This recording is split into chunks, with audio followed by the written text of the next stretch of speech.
The night sky over colonial Philadelphia was not lit by neon signs or skyscrapers. It was lit by fire.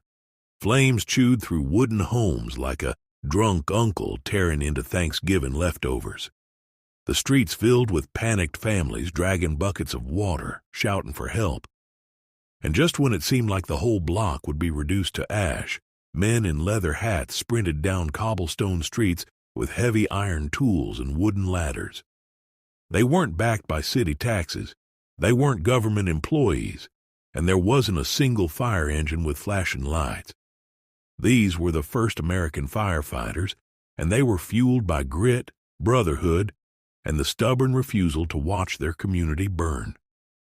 What people forget is that the first organized fire company in America wasn't dreamed up by politicians or city planners. It was started in 1736, almost 40 years before the American Revolution, and it was founded by a 30-year-old Benjamin Franklin, the same guy who gave us bifocals, electricity experiments, and the kind of witty quotes that still show up on your aunt's Facebook page. Franklin formed the Union Fire Company, a volunteer brigade, after realizing that the bucket brigades of the time were about as reliable as your Wi-Fi during a thunderstorm. And here's the kicker. It was entirely volunteer. No pay, no pensions, no government safety net, just neighbors willing to risk their lives for each other. Imagine asking people today to run into a burning building for free. Most of us won't even get up to grab the DoorDash from the front porch. Here is a wild fact that will blow your mind. In early America, firefighting was as much about insurance as it was about safety. If you paid into a private fire company, they'd slap a metal fire mark on your house. If flames broke out and your building had the mark, they'd fight like hell to save it. If you didn't, good luck. Your house could burn to the ground while firefighters stood by. Sometimes you get what you pay for. That's why Franklin's Union Fire Company was different. He wanted it to be about community first, not just contracts, which is ironic, because the man spent his whole life inventing ways to make and save money. Yet in this case, he proved that sometimes the best investment is people helping people. Now think about the word firefighter. We take it for granted, but in Franklin's day they called themselves fire wards or fire clubs. These were groups of neighbors who pledged to show up when flames hit the fan. They'd keep leather buckets by the door because the idea of indoor plumbing was still centuries away. Picture yourself in 1736, waking up before sunrise on a bitter cold morning. There is no indoor plumbing, no bathroom light to flick on, no warm toilet waiting for you a few steps away. The outhouse sits 50 yards out back, across frozen ground, and the only light is a flicker of a candle. So what did families do? They kept buckets by the door. It was practical, it was necessary, and it was survival. Those buckets were the middle ground between comfort and duty, allowing people to take care of life's business without braving the night air, the mud, or the snow. They were also the last line of defense against a burning home. The entire neighborhood would use their shit buckets to help put out your house fire. It was not glamorous, but it was resourceful. It reminds us that convenience is a luxury, not a guarantee. Back then, people solved problems with the simplest tools at hand because comfort was never promised and rarely earned. And maybe that is the motivation hiding in that humble bucket. Quit waiting for everything to be perfect before you take action. Do what you can with what you have right now. If they could carry on with nothing more than a wooden bucket and grit, then surely you can tackle the day with the tools in front of you. Now check it out. A fire engine back then was basically a giant hand pump on wheels, the original CrossFit workout. You think burpees are tough?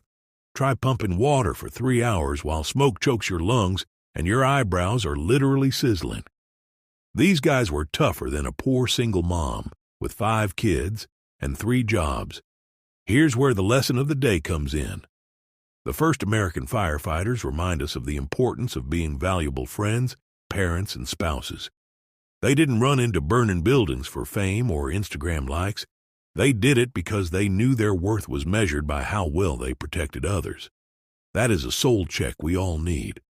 In a culture obsessed with self-care and me time, we forget that real strength is often in sacrifice. When was the last time you dropped what you were doing to be there for a friend? Or put in extra effort for your family without expecting a pat on the back? Those volunteer firemen didn't wait for applause, they just showed up with buckets and courage. And that's the model we should copy. Another interesting note is that firefighting culture birthed some of the first brotherhoods in America.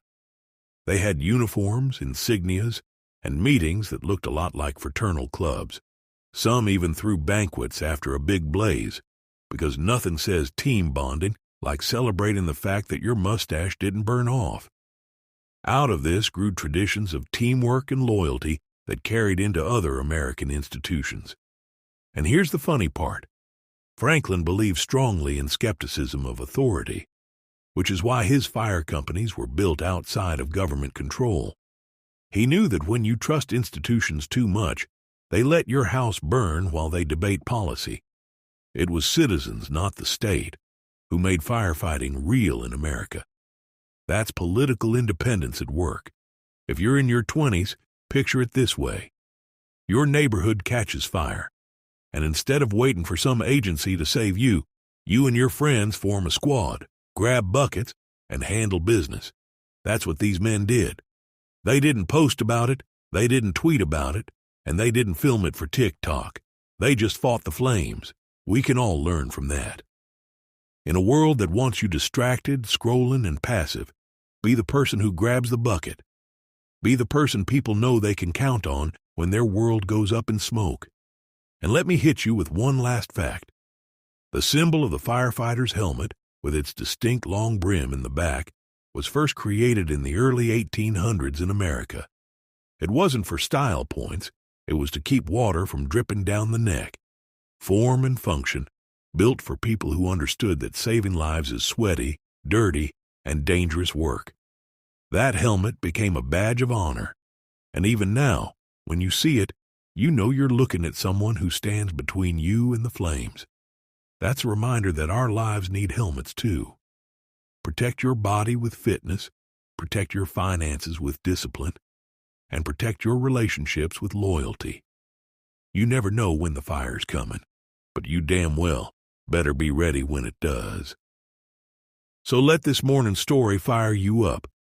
The first American firefighters didn't have sirens, pensions, or shiny red trucks. They had buckets, grit, and a sense of duty that built stronger communities. That's the real takeaway. Be someone who shows up when it counts. Be the bucket carrier, not the bystander. And remember, the world doesn't need more spectators. It needs more saviors of the soul.